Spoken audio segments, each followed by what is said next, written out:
ही रांगोळी बघताय, अशी सुंदर रांगोळी परफेक्ट फिनिशिंगचा कट कशी करायची, त्याच्यावर डिझायनिंग शेडिंग कसं करायचं आणि जास्तीत जास्त टिकण्यासाठी वॉटरप्रूफ कशी बनवायची, हेच सगळं मी आज स्टेप बाय स्टेप आजच्या व्हिडिओमध्ये तुम्हाला इझी टेक्निक्स सकट सांगणार आहे. तर चला तर मग बघूया कसं करायचं. नमस्कार मित्रांनो, तर सगळ्यात पहिले आपल्याला लागणार आहे रांगोळीची आउटलाईनवाली डिझाईन, जी तुम्हाला गुगल आणि पिंट्रेस्टवर इझिली मिळून जाईल. तुम्ही एकतर प्रिंट काढून घेऊ शकता किंवा मी आता जी यूज करते, जी मी स्वतः ड्रॉ केलेली आहे. आपल्याला फक्त ते गाईड म्हणून यूज करायची आहे, तर मग तुम्ही कुठली यूज करू शकता. आउटलाईनच्या पेपरच्या वरती मी OHP शीट ठेवली आहे आणि परमनंट मार्करनी मी सगळं ड्रॉ करून घेते एक एक करून. ड्रॉ झाल्यानंतर काय करायचं आहे, आपल्याला जी साईडने तुम्ही ड्रॉ केलं आहे ते उलटं करायचं आहे आणि दुसऱ्या साईडने ग्लू लावून रांगोळी टाकून एक एक एक कलर फिल करत जातं. आता इथे मी ग्लू जो यूज केला आहे तो 50-50% यूज केला, म्हणजे 50% ग्लू आणि 50% पाणी. तुम्ही 70-30% पण यूज करू शकता, म्हणजे 70% ग्लू 30% पाणी हे सुद्धा यूज करू शकता. मी ही बेस लेअर आता मी 50-50% यूज केलं आहे. असं सुद्धा करू शकता की तुम्ही पहिल्या लेअरला 50-50 यूज करता, सेकंड लेअरला 70-30 यूज करता. आणि ते ग्लू मात्र फॅब्रिक ग्लूच यूज करायचा आहे, फेविकॉल यूज करायचं नाही आहे. त्याने रांगोळी फार कडक होते आणि नंतर तुटायला लागते, पील व्हायला लागते OHP शीटवरून. सो फक्त आणि फक्त फॅब्रिक ग्लूच यूज करायचा आहे. तर आता तुम्ही बघता, इथे मी सुरुवात केली आहे दिव्याच्या वातीपासून आणि मी एक एक एक लेअर साईडचीच कंप्लीट करत चालते. ह्याने काय होतं, काय की आता हे लाईट कलर त्यामुळे तुम्हाला असं दिसून येणार नाही, पण डार्क कलर असतात ते एकावर एक बसायला लागतात. त्यामुळे नेहमी काय कराल, एक समजा दिव्याची मी आतली जो व्हाईट कलर आहे तो केला, तर मी वरचा ऑरेंजला कलर द्यायला थोडासा वेळ लावीन, मध्ये थोडासा एक 5 मिनिटाचा गॅप घेईन. त्या गॅपमध्ये मी बाकीची साईड्स करून घेईन, जसं मधल्या बाजूचे कलर आहेत ते फिल करून घेईन. असं करायचं आहे. आणि ह्याचं कारण तुम्हाला इथे दिसेल बघा, सेकंड जे आता मी करते ते बाजूची तिथे मी ब्ल्यू कलर मारला आणि आता मी ब्राऊन कलर मारणार आहे आतमध्ये. तुम्ही बघत असाल मी ब्ल्यू लावला आहे आणि तिथे जो ब्ल्यू कलर आहे तो सुटला आहे ब्ल्यूमध्ये. तर ते होऊ नये ह्याच्यासाठी आपल्याला प्रत्येक बाजूबाजूच्या लेअरमध्ये ना थोडासा गॅप द्यायचा आहे बाजूबाजूच्या कलर्समध्ये. त्या गॅपमध्ये दुसरा कलर जो आहे, दुसरी जागा जी आहे ती करून घेऊ शकता. ती सुकली की असं करत करतच करायचं आहे. आता तुम्ही बघत असाल की तो निळा कलर खाली जे मी लगेच ग्लू लावते ना, तिथे सगळीकडे त्याचा कलर ब्लीड होत चालला आहे. सो हे आपल्याला नाही करायचं. आता ही बेस लेअर आहे, त्यामुळे मी फार याचं टेन्शन नव्हतं घेतलं. पण सेकंड लेअरला तर अजिबात असं करायचं नाही, जे तुम्ही नंतर बघालच की मी सेकंड लेअरला थोडा गॅप देऊन कलर फिल केलेले आहेत. कारण ग्लू आहे, ग्लूमध्ये पण पाणी आहे.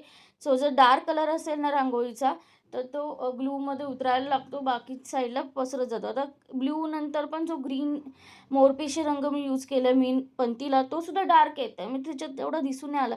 जरी ते मी येलो यूज केला असता किंवा व्हाईट यूज केला असतं, तर तो ब्ल्यूवाला कलर येलो आणि व्हाईटमध्ये मिक्स झाला असता आणि ते कलरसुद्धा वेगळे दिसायला लागले असते. इन शॉर्ट, बेसिकली आपल्याला अल्टरनेटली कलर फिल करायचे आहेत आणि प्रत्येक कलरला सुकायला 5 मिनटं तरी द्यायचेच आहेत, जेणेकरून 2 कलर एकमेकांमध्ये मिक्स होणार नाहीत आणि फिनिशिंगने लूक तयार होईल. तर या छोट्या छोट्या गोष्टींनी आपली रांगोळी जी आहे परफेक्ट फिनिशिंगने तयार होणार आहे, हे नक्की लक्षात ठेवा आणि फॉलो करा. आता मी एक बेसिक स्टेप्स तुम्हाला सांगणार आहे, ज्या तुम्हाला लक्षात ठेवायच्या आहेत रेडी रांगोळी करताना.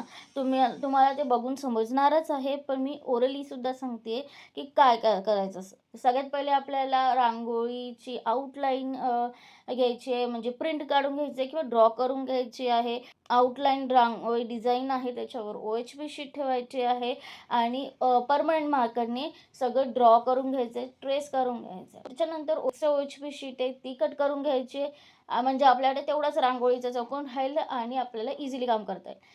त्याच्यानंतर आपल्याला जी बॉर्डर केलेली साईड आहे ती बॅक साईडला घ्यायची आहे, म्हणजेच उलट्या साईडने आपल्याला ग्लू लावून कलर भरायला घ्यायचे आहेत. जसं मी सांगितलं आहे, अल्टरनेटली ग्लू लावून कलर फिल करत जायचे. प्रत्येक कलरला 5-5 मिनटं सुकायला वेळ द्यायचा आहे आणि त्या 5 मिनटात बाकीचे जे जागा आहेत त्या फिल करायच्या आहेत. असेच फर्स्ट लेअर झाल्यानंतर आपल्याला अर्धा 1 तास सुकून द्यायचं आहे. मग सेम प्रोसेसनी आपल्याला सेकंड लेअर करायचं आहे. इथे आपण ग्लू जो आहे सेकंड लेअरला 30-70% यूज करू शकतो. इनफॅक्ट 30-70%च यूज करा, कारण थोडासा काय म्हणतात थिकनेस आल्यामुळे रांगोळी छान बसते. हां, इथे रांगोळीसुद्धा बारीक पावडर नाही घ्यायची आहे. नेहमीची रांगोळी यूज करायची, वेगळी कुठलीही रांगोळी लागत नाही, नेहमीचीच रेग्युलर रांगोळी लागते. फक्त पावडरवाली रांगोळी यूज करू नका. हे झाल्यानंतर दुसरी लेअर कंप्लीट करायची. सेम त्याच पद्धतीने तिलासुद्धा कंप्लीटली 1 ते 2 तास सुकून द्यायची आहे. आणि हां, जसं तुम्ही बघताय की प्रत्येक वेळी मी जेव्हा रांगोळी फिल करते त्याच्यावर एक दुसरी OHP शीट ठेवते. तुम्ही OHP शीट किंवा दुसरा जाडा पेपरसुद्धा ठेवू शकता. आणि मग कपड्याने दाबून घेते, जेणेकरून जी रांगोळी आपण फिल केली, ग्लूवर टाकली, ती चांगल्या प्रकारे ग्लूला चिटकून जाईल.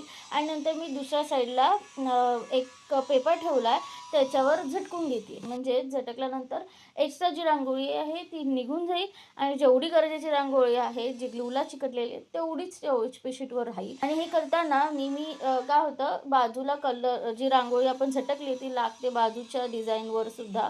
तर ती तुम्ही एका क्लीन ब्रशने किंवा कपड्याने क्लीन करून घ्या आणि नंतरच डिझाईनच्या दुसऱ्या भागावर ग्लू लावून तिथे रांगोळी भरायला घ्या. तर या होत्या बेसिक गोष्टी ज्या तुम्हाला लक्षात ठेवायच्याच आहेत आणि फॉलोही करायच्या आहेत. ह्यानंतरचे जे टिप्स अँड ट्रिक्स मी सांगणार आहे तेही तितकेच इम्पॉर्टंट आहे रांगोळीला परफेक्ट फिनिशिंग देण्यासाठी, लाँग लास्टिंग बनवण्यासाठी, वॉटरप्रूफ बनवण्यासाठी. तर व्हिडिओ नक्की शेवटपर्यंत बघत राहा. तर तुम्ही आता बघताय आपली रांगोळीचे दोन्ही लेयर झालेले आहेत आणि प्रॉपर 1 ते 2 तास मी याला सुकवून दिलेलं आहे. आता मी इथे ह्याच्यावर थोडी डिझाईन करणार. हे ऑप्शनल आहे. तुम्ही प्लेन सुद्धा ठेवू शकता. पण मला थोडं अजून अट्रॅक्टिव्ह बनवायचं होतं, तर मी ह्याच्यावर डिझाईन करते. तर डिझाईन करण्यासाठी मी इथे ॲक्रेलिक कलर यूज केलेले आहेत. आता ॲक्रेलिक कलरमध्ये पाणी टाकून यूज करायचं का, तर अगदी थोडं तुम्ही टाकू शकता, पण मी तुम्हाला प्रेफर करेल की यात तुम्ही सोल्युशन टाका, जेणेकरून पाण्यामुळे ना जे रांगोळीचे कलर आहेत ते ब्लीड होणार नाहीत. कुठलं सोल्युशन आणि काय काय मटेरियल यूज केले त्याची सगळी लिस्ट मी डिटेलमध्ये डिस्क्रिप्शनमध्ये देणारच आहे. नक्की ते डिस्क्रिप्शन बॉक्सही तुम्ही चेक करा. तर अशा पद्धतीने मी ते बारीक ब्रश यूज करून आणि ॲक्रेलिक कलर्सनी डिझाईन करून घेतली आहे. आता ही डिझाईन ना मला रँडम जशी सुचत होती तशी मी करत होती. कलर मी येलो याच्यासाठी चूज केला की तो उठून दिसेल, कारण आणि नंतर बाकी मी बॉर्डर जी आहे म्हणजे खाली कमळाची बॉर्डर वगैरे किंवा बाजूने जी दिव्याला बॉर्डर करणार होती ती व्हाईटने करणार होती. अशा प्रकारे मी कलर कॉम्बिनेशन ठरवलं होतं. पण म्हणजे मला तरी हे जो लूक झाला आहे ना दिव्याचा, जो छान वाटत होता. पण झालं असं, जेव्हा मी घरी दाखवलं सगळ्यांना, तर सगळे बोलायला लागले की प्लेन जास्त छान दिसत होता. तर बेसिकली सगळ्यांनी आपापले सजेशन्स दिले, की का वाटतं असं आणि वगैरे, वगैरे. मग मी पण थोडा विचार केला, की आवडतंय मला हे लूक, पण कुठेतरी थोडं होतं, की हा येलो कलर जो आहे ना, जो खाली ब्ल्यू किंवा मोरपिशी रंगावर खूप असा निऑन दिसत होता. तर बॉर्डर झाल्यानंतर कमळाची जी फुलं आहेत त्यालासुद्धा मी गुलाबी ॲक्रेलिक कलरनी शेडिंग दिली. शेडिंग देताना ना कमी पाणी यूज करायचा किंवा नाही पाणी यूज केलं तरी चालेल. जेणेकरून ना ते स्ट्रोक्स जे आहेत ना ते असे शेडिंगसारखे येतात. पाणी जास्त यूज केलात ना कलरमध्ये, एक तर नाहीच जास्त यूज करायचं आहे. जे थोडंफार यूज कराल ना त्यानेसुद्धा ते असं वाटेल की तुम्ही एक डब्बा कलरचा मारला, एक तसं ते स्ट्रोक्स दिसणार नाहीत. त्याने तर शेडिंग होणार नाही. त्यामुळे शेडिंग करताना हे नक्की लक्षात ठेवा, की डायरेक्ट ॲक्रेलिक कलर यूज करा आणि मग ते शेडिंग द्या. खडबडीत रांगोळीवरती शेडिंग खूप छान होते आणि तुम्ही बघाल किती सुंदर झाली शेडिंग.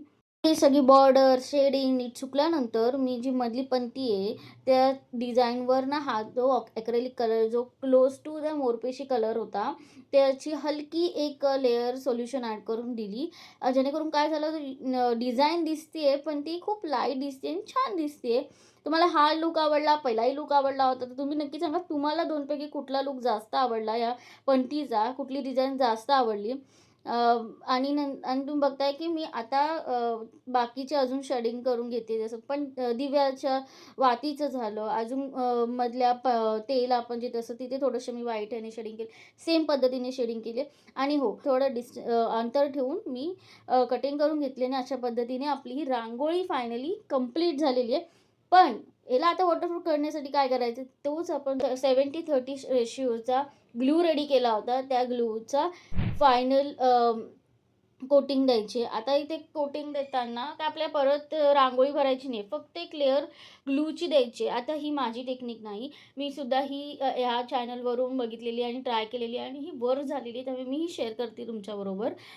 तर ही काय करताना एवढं लक्षात ठेवायचं आहे, की प्रत्येक वेळी जेव्हा तुम्ही दुसऱ्या कलरवर ग्लू अप्लाय करताय ब्रशनी, तेव्हा ब्रश क्लीन करून घ्या.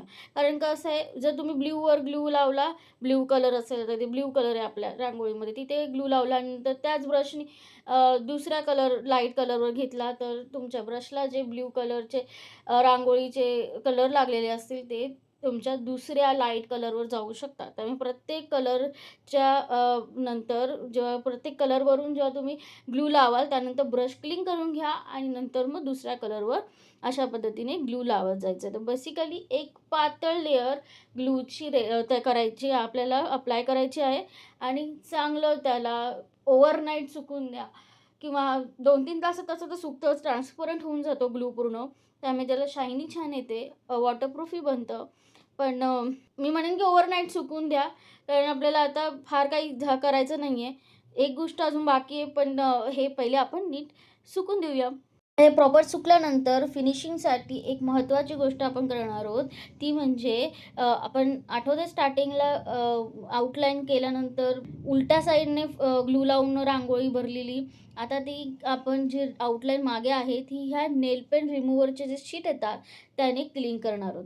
आणि इतके सुंदर क्लीन होतं की वाटतही नाही की आपण पहिले काही ड्रॉ केलेलं आहे. इतकी छान फिनिशिंग येते. तुम्ही जर सेल करणार असाल तर मागे तुमच्या ब्रँडचा लोगो लावू शकता, डिटेल्स लावू शकता. ह्याने क्लीन केल्यानंतर एकदा साध्या कपड्याने सुद्धा क्लीन करून घ्या आणि टाडा, आपली रांगोळी रेडी आहे. आय होप तुम्हाला आजचा व्हिडिओ आवडला असेल, याची रांगोळी आवडली असेल, सगळ्या टिप्स अँड ट्रिक्स युजफुल वाटल्या असतील तर नक्की ट्राय करा आणि मला कमेंट सेक्शनमध्ये सांगा तुमचा एक्सपिरियन्स. आणि व्हिडिओला लाईक आणि चॅनलला सबस्क्राईब सुद्धा करा. तुम्ही तुमचे रिक्रिएशन सुद्धा माझ्यासोबत इंस्टाग्रामला मला फॉलो करून शेअर करू शकता. चला तर मग आपण आता नेक्स्ट व्हिडिओमध्ये भेटूया. तोपर्यंत बाय बाय.